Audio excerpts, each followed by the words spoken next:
আল্লাহ তাআলা বলেন ও কি ভেবেছে জিজ্ঞেস করো।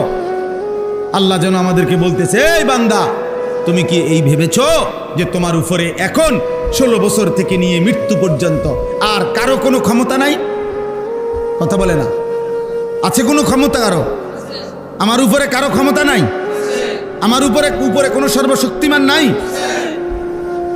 আল্লাহ বলছে আয়াহসাবু আল্লান ইয়াকদিরা আলাইহি আহাদ। তুমি কি এই ভেবেছো যে এখন তোমার উপরে আর কারো কোনো শক্তি নাই, আর কোনো শক্তিশালী নাই? কেউ আছে, বান্দা আছে। তোমার মালিক এখনো আছে। মাথা তুললে একটা আসার দিলে, ফাসাদ বাড়াই একটা লাথি মারলে, ফেরেশতা দিয়ে একটা লাথি দিলে, যখন মুরাদনগরের ওই মাথা গিয়ে ফোটটা লাথির লগে, তো বুঝলা হইলে নামাজ কাকে বলে, সেজদা কাকে বলে। তখন বুঝলা হইলে। এখন তো দয়া করে ভাত খাওয়াইতেছে দেখা, চোখে ঘুম দিতেছে বলে আর হামুর রাহিমিন মালিককে পাত্তা দাও না। হ্যাঁ, কি ভেবেছ? কি ভেবেছ? আয়াহসাবু আল্লান ইয়াকদিরা আলাইহি আহাদ ইয়াকুলু আহলাকতু মালাল লুবাদা। আল্লাহ বলে নাফরমান কি বলে শোনো।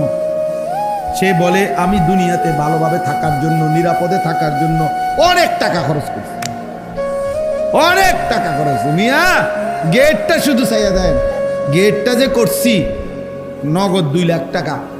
10 গ্রামে যদি এরম গেট ফান নামটা ফিরে তুলে গেটটা চাঁদাল বাইতে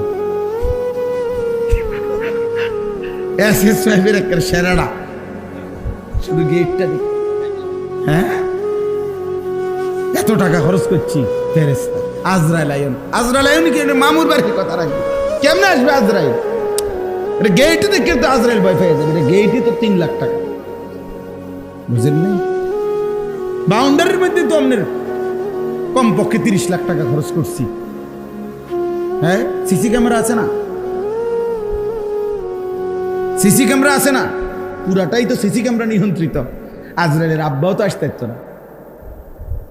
আল্লাহ বলে দিলেন, হে নবীর স্ত্রীগণ, ইমানদার নারীগণ, শুনে নাও, তোমাদের মধ্য থেকে যে কেউ যেই কোনো রকমের অশ্লীলতা বেহায়াপনা করবে নারী হয়েও, আমি আল্লাহ ওয়াদা দিলাম, কোনো ইমানদার নারী যদি জিনা, ব্যভিচার, বেহায়া, হারাম সম্পর্ক কোনো ছেলের সাথে, ভিন পুরুষের সাথে, অবিবাহিত কিংবা বিবাহিত, যে কোনো অবৈধ সম্পর্ক, গুনাহের কোনো কিছু করবে, অশ্লীলতা, বেহায়াপনা, আল্লাহ বলেন আমি ওয়াদা দিলাম, ইউদাআফ লাহাল আযাবু দি'ফাইন, তাকে তার প্রত্যেকটা পাপের কারণে দ্বিগুণ দ্বিগুণ শাস্তি দেব। নারী হইয়া বেদ্য হইলা কেমনে? নারী হইয়া চরিত্রহীন হইলা কেমনে? নারী তো সৃষ্টিগতভাবেই লাজুকতা বেশি। তার নারীর শরীরের মধ্যে আল্লাহ হায়া বেশি দিছেন, লজ্জা বেশি দিছেন।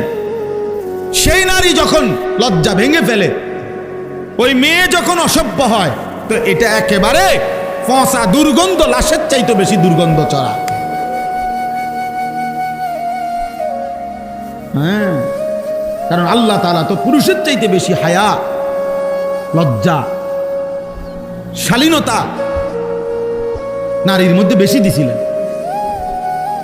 কিন্তু সে যখন ওইটাও ডিঙ্গে এলাইছে, আমরা বুঝেন না কেমন অসভ্য। এই জন্য আয-যানিয়াতু, এই জন্য কোনো ছেলে মেয়ে যদি জিনা করে, নারী পুরুষ যদি জিনা করে, ব্যভিচার করে, আল্লাহ যে শাস্তিটা বলছে কোরআনে, এক্ষেত্রে নারীর কথা আগে বলছে। চুরির ক্ষেত্রে পুরুষের কথা আগে বলছে। আস-সারিকু ওয়াস-সারিকাতু, পুরুষ চোর, মহিলা চোর। আর আয-যানিয়াতু ওয়াজ-যানি, মহিলা ব্যভিচারিণী এবং পুরুষ ব্যভিচারী। মহিলার নাম এখানে আগে কইছে যে ব্যভিচার যদিও করছে দুইটা মিল্লা, অসভ্যতা, কিন্তু এই ক্ষেত্রে ওই মেয়েটা, নারীটা বেশি অসভ্য, ও বেশি চরিত্রহীন। কারণ আল্লাহ তাআলা পুরুষের চাইতে বেশি হায়া, লজ্জা, শালীনতা তারে দিছিল বেশি, সে ওটা ভেঙে গেছে। আল্লাহ আমাদের বোনদেরকে হেফাজত করে, আমাদের মেয়েদেরকে হেফাজত করে। অনেক বাবা আছেন অবুঝ বাপ, নিজের আদরের মেয়েটাকে কিছু বখাটে রাস্তার কিছু নষ্ট দুশ্চরিত্র ছেলের জন্য মেয়ের এই বেপর্দা জিন্দিগি মেনে নিচ্ছে। অপদার্থ বাপ বুঝে তার মেয়েটারে যে রাস্তায় যারা দেখবে তাকাইয়া, ওইগুলা হলো চরিত্রহীন লম্পট কিছু মানুষ। এরপরেও সে মেনে নিচ্ছে, যা ঠিক আছে, আমার জি যাও এমনি চলো। বেগায়রত পুরুষ, আত্মসম্মান আত্মমর্যাদাহীন পুরুষ, আত্মমর্যাদাহীন পুরুষ। এই জন্য আমরা ইনশাআল্লাহ, আমার কথা হলো, আমরা এমন শ্রেষ্ঠতম রাসূল পেলাম, আমাদের জীবনে এটাই সবক। এই রবিউল আউয়াল মাস আসতেছে, রবিউল আউয়াল হোক আর রবিউল সানি হোক, মুহররম হোক আর সফর হোক, কেউ গালি দেখ আর মন্দ দেখ, যাই বলুক, খোদার 12 মাস আমরা এক কথাই বলে যাই যে আমরা রাসূলুল্লাহ সাল্লাল্লাহু আলাইহি ওয়াসাল্লামের অনুসরণ চাই। সোজা কথা। গালি দেখ ভাই, কোনো অসুবিধা নেই, এই গালি হুনতে হুনতে তো 21 বছর গেছে, আর অসুবিধা নেই। ওয়াহাবি বলুক, ওয়াহাবির আব্বা বলুক, ওয়াহাবির দাদা বলুক, চাচা বলুক, জ্যাঠা বলুক, সমস্যা নাই। আমরা এটাই বলে যাব যে রাসূলুল্লাহ সাল্লাল্লাহু আলাইহি ওয়াসাল্লামের ভালোবাসা মানে নবীজিকে শতভাগ অনুসরণ করা। নবীজিকে শতভাগ কি করা? এটাই ভালোবাসা। যে অনুসরণ করে সেই ভালোবাসে, যে ভালোবাসে সে অনুসরণ। অনুসরণ। লাকাদ খালাকনাল ইনসানা ফি কাবাদ। আমি আল্লাহ মানুষকে বানিয়েছি কষ্টের একাধিক ধাপ অতিক্রম করে, একটার পর একটা। কেন বললেন এটা আল্লাহ? এটা কি বলতে চাইছেন? রব্বুল আলামিন যেন বললেন, বান্দা মনে কি পড়ে, একটাবার পিছন দিকে ফিরে তুমি ভেবে দেখো, এই পৃথিবীর কোনো না কোনো মাটির কণিকার মধ্যে তুমি ছিলে। আমি রব্বুল আলামিন লম্বা সময় পরে একদিন ওই মাটি থেকে নির্ধারিত ফুল ফল ফসল উৎপন্ন করেছি। সেই ফুল ফল ফসল থেকে নির্ধারিত পরিমাণ খাবার তোমার বাবারে খাওয়াইয়া বীর্যের একটা ফোঁটা তৈরি করেছি। ওই এক ফোঁটা বীর্য একটা নির্দিষ্ট সময়ে স্বামী স্ত্রীর মিলনের মাধ্যমে তোমার মায়ের জরায়ুতে পৌঁছায় দিছি। মায়ের জরায়ুর মধ্যে, মায়ের রেহেমের মধ্যে আবার দীর্ঘ 9 মাস, একদিন 2 দিন না, এক টানা 9 মাস আমি রব্বুল আলামিন এক ফোঁটা হতো না, এক ফোঁটারও তো 1000 ভাগের 1 ভাগও হবে না, এই এক জাররা ফোঁটার মধ্যে আমি আল্লাহ এমন সুন্দর সব কিছু আমি করে সুম্মা সাবিলা ইয়াসসারা, মায়ের পেট থেকে নির্দিষ্ট পথে আমি আল্লাহ বের করে নিয়ে আসলাম। এরপরে আমি রব্বুল আলামিন দাঁতবিহীন এই মুখে মায়ের বুকের স্তনে দুধ দিয়ে 2টা বছর আমি আল্লাহ তোমাকে দুধ পান করাইবার মতো এই ইন্তজাম করে দিলাম।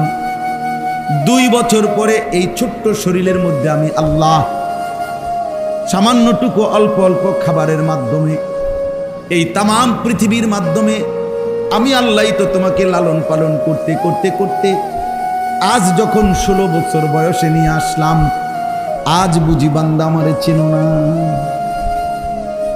এই কথাটা বলার জন্য সেদিনের সেই পিচ্চি বাচ্চা, সেদিনের সেই দুধের বাচ্চা আজকে যখন 16 বছর হয়ে গেল, আজকে যখন 18 বছর হইল, এখন যখন শরীর স্বাস্থ্য সব মজবুত হয়ে গেছে, এবার বুঝি আর রব চেনো না। আয় নাফরমান, কেমন নাফরমান, এখন আর মালিক চেনে না। এখন সারা দিনে আর এক ওয়াক্ত সেজদা, একটা নামাজের সেজদা দেয় না ওই মালিক। এখন আর মালিক চেনে না, এখন আর মালিক চেনে। আমি ওই দিনও মহিউদ্দিন ভাই, এই কালকের আগের দিন 6 মাসের একটা বাচ্চা আমার কোলে দিছে, দোয়া করে দিতাম। সুন্দর ফুটফুটে বাচ্চা, অনেকক্ষণ তাকাইয়াছিলাম বাচ্চাটার দিকে। হায় হায়, কি পিচ্ছি পিচ্ছি আঙ্গুল, কি পিচ্ছি পিচ্ছি হাত, মানে কেমন যে লাগছে এটা যে, আহা, এমনও বুঝ বাচ্চা যে কোনোভাবেই একটা সেকেন্ডের অসতর্কতা, মা বাবার একটা মিনিটের অসতর্কতায় এই বাচ্চাটা কি হয়ে যাবে, শেষ হয়ে যাবে। রব্বুল আলামিন বলে, আমি আল্লাহ তাআলা 24 ঘন্টা লাহু মুআক্কিবাতুম মিন বাইনি ইয়াদাইহি ওয়া মিন খালফি ইয়াহফাজুনাহু মিন আমরিল্লাহ। কোরআন শরীফে আছে, আল্লাহ বলছে, বান্দা তোমার চারদিকে, চতুর্দিকে, সামনে পিছনে 24 ঘন্টা আমি আমার ফেরেশতা রেখেছি, আমার হুকুমে আমার ফেরেশতারা তোমার হেফাজত করেছে। কোরআন শরীফে লাহু মুআক্কিবাতুম মিন বাইনি ইয়াদাইহি ওয়া মিন খালফি ইয়াহফাজুনাহু মিন আমরিল্লাহ। আমার হুকুমে হেফাজত করছে তোমার। সারা রাত মা তো কোন ফাঁকে হয়তো ঘুমায় গেছে, এমন অবুঝ বাচ্চা যদি খাটের থেকে পড়ে যেত,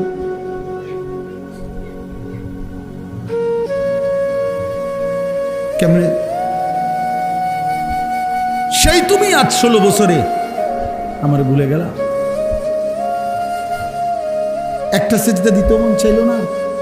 এতগুলো মাইক দিয়ে আজান হয়, কোনোটাই তুমি পাত্তা দাও না।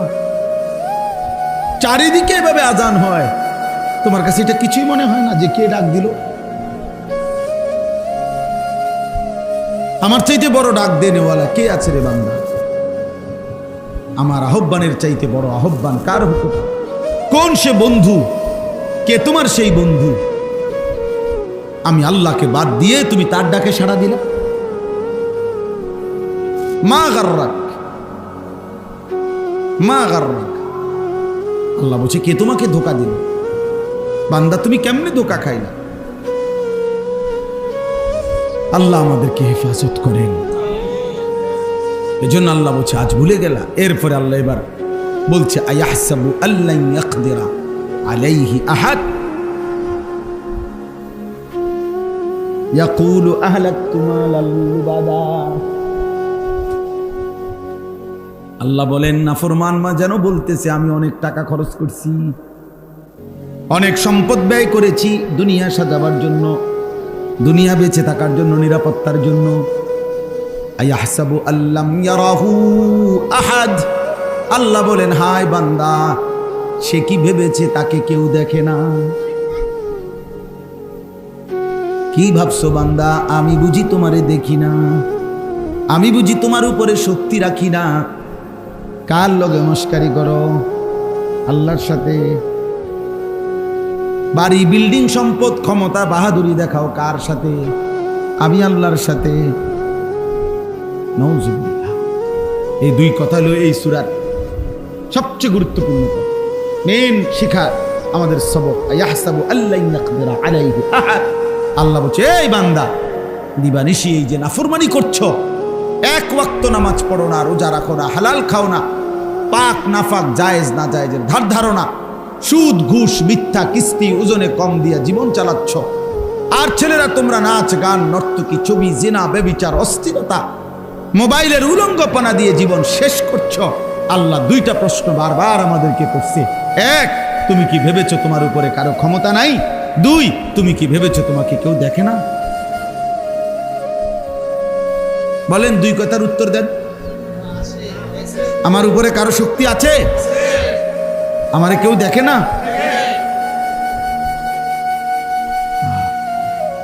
আল্লাহ বলবেন হাসরের ময়দানে যখন জাহান্নামের ঘোষণা হবে, আর একটা চিৎকার মারবে, আমল নামাটা যখন বাম হাতে আসবে, একটা চিৎকার মারবে, চিৎকার দিবে, তখন আল্লাহ তাআলা তখন বলবে, আলাম নাজআল লাহু আইনাইন, আমি কি তোমাকে দুইটা চোখ দেই নাই? ওয়া লিসানান, আমি কি তোমাকে একটা জিহ্বা দেই নাই? ওয়া শাফাতাইন, আমি কি তোমাকে দুইটা ঠোঁট দেই নাই? ওয়া হাদাইনাহুন নাজদাইন, আমি কি তোমাকে সত্য মিথ্যা, আলো অন্ধকার, জায়েজ না জায়েজ, হালাল হারাম সব স্পষ্ট দুইটা রাস্তা আলাদা আলাদা কি বলে দেই নাই? কথা বলেন না কেন? কুকুরকে হারাম করছে কে? ছাগলকে হালাল করছে কে? ব্যবসাকে হালাল করেছে কে? সুদকে হারাম করেছে কে? আপন স্ত্রীকে হালাল করেছে কে? ভিন নারীকে হারাম করেছে কে? তো আল্লাহ বলছে আমি কি করি নাই?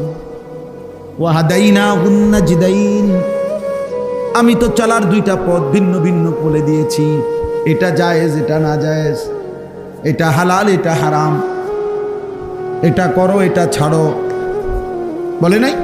তা আমি চোখ দিলাম, জবান দিলাম, ঠোঁট দিলাম। উদাহরণ হইল দুইটা তিনটা অঙ্গের নাম বলছে, উদ্দেশ্য পুরা শরীর। এমন সুন্দর বডি দিলাম, চলার পথ বলে দিলাম, পথ হারাইলা কেন? বুঝেন নাই কথা? জাহান্নামী কেন হইলা না ফরমান? চিল্লাও কেন? চিৎকার দিলা কেন? বলো কি কারণে? কি কারণ? আল্লাহ নামাজ দে 5 ওয়াক্ত, এই কথা আজ হাসরের মাঠে প্রথম শুনলাম। এটা বলতে পারবেনি কেউ? কথা বোঝেন না? সুদ যে হারাম আল্লাহ বিশ্বাস করেন, খোদার কসম মাওলা, কবরে আসছি আর আমার একজন ফেরেশতা আলগায় উনি কইয়া গেছে শুধু, নাইলে একটা হুজুর, এই ডাকাইতা হুজুররা কোনোদিন আমার এটা বলে নাই। এমন কথা বলতে পারবে কে? আল্লাহ বলছেন আমি চোখ দিয়েছি, জবান দিয়েছি, ঠোঁট দিয়েছি, চলার রাস্তা বলে দিয়েছি। কেন পথ হারাইলা? কেন জাহান্নামী হইলা? এই শেষ কথা, এই 10 আয়াতের তর্জমা শেষ। তাইলে কি বক্তব্য হলো? এতক্ষণ লম্বা বয়ান করার কোনো ইচ্ছা ছিল না, কিন্তু আপনারা যারা আমরা বসছি মহব্বতের সাথে বসছি, আলহামদুলিল্লাহ। এত কথা নাইলে বলার ইচ্ছেও ছিল। আল্লাহ আমাদেরকে কবুল করে নেন। অতএব বাপ চলেন আমরা সিদ্ধান্ত নেই যে আমরা রাসূলুল্লাহ সাল্লাল্লাহু আলাইহি সাল্লামকেই ভালোবাসি, আমরা আল্লাহকেই ভালোবাসি, আমরা দ্বীনকে ভালোবাসি, আর এর দাবিতেই আমরা ইসলামকে মানার, নবীকে মানার, নবীর সুন্নাতকে মানার ইনশাআল্লাহ সিদ্ধান্ত নেব ইনশাআল্লাহ।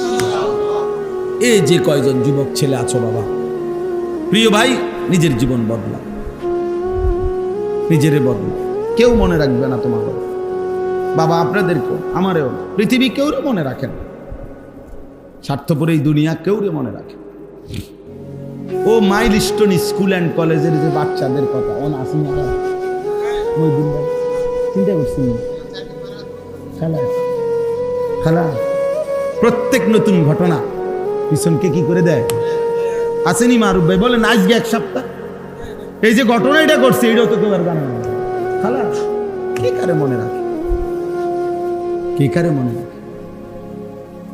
ওই প্রবাসী নোয়াখালীর এক প্রবাসী লোকের পরিবারের 7 জন এক মাইক্রোতে মরে গেছে না পানিত পইরা। ওই লোকের সাক্ষাৎকার আমি নিজে শুনছি। সে কানতে কানতে বলছে, কয় যে আমি শত শত মানুষ পারে আইসা দাঁড়াইছে, আমি চিৎকার করছি, কাকুতি মিনতি করছি, কেউ আমার লোকগুলারে ধরলো না, সবাই শুধু ছবি উঠাইলো, ভিডিও করলো। এই কথা সে বলছে। সবাই কি উঠাইলো? ছবি উঠাইলো, ভিডিও করলো, সবাই ব্যস্ত ভিডিও নিয়ে, ছবি নিয়ে। কত বড় নিকৃষ্ট মানুষ। খবরে আসছিল যে মাইলস্টোনে যখন এই আগুনের এই হাহাকার, চিল্লা চিল্লি বাচ্চাগুলার নিয়া আর মানুষ নামের কয়েক কিছু পশু, তখন 1 বোতল পানির দাম বলে ফেলছে 600 টাকা। 1 বোতল পানির দাম বলে ফেলছে 600 টাকা। রিক্সা ভাড়া হয়ে গেছে 500 টাকা। আর এই অগ্নিদগ্ধ ছেলে দেখে তারা রিক্সা তো নেন। এরই নাম বাংলাদেশ, এরই নাম আমাদের মানবতা। সবাই ব্যস্ত ছবি, সবাই ছবিতে ব্যস্ত। কুষ্টিয়ায় 2টা ছেলে, 10টা ছেলে একসাথে বাইক রেস দিছে মোটরসাইকেল দিয়া, ব্যস্ততম চলাচলের রাস্তা। এই কিছুক্ষণ পরে একটা পিকআপের মধ্যে 2টা ছেলে বাড়ি খেয়েছে, শেষ। একদম শেষ না, শুধু টুকরা টুকরা হয়ে গেছে। একটা জিনিস ব্রাস্ট হইলে যেমন ফাইটা যায়, টুকরা টুকরা হইয়া পুরাটা রাস্তা ছিটায় পড়ছে।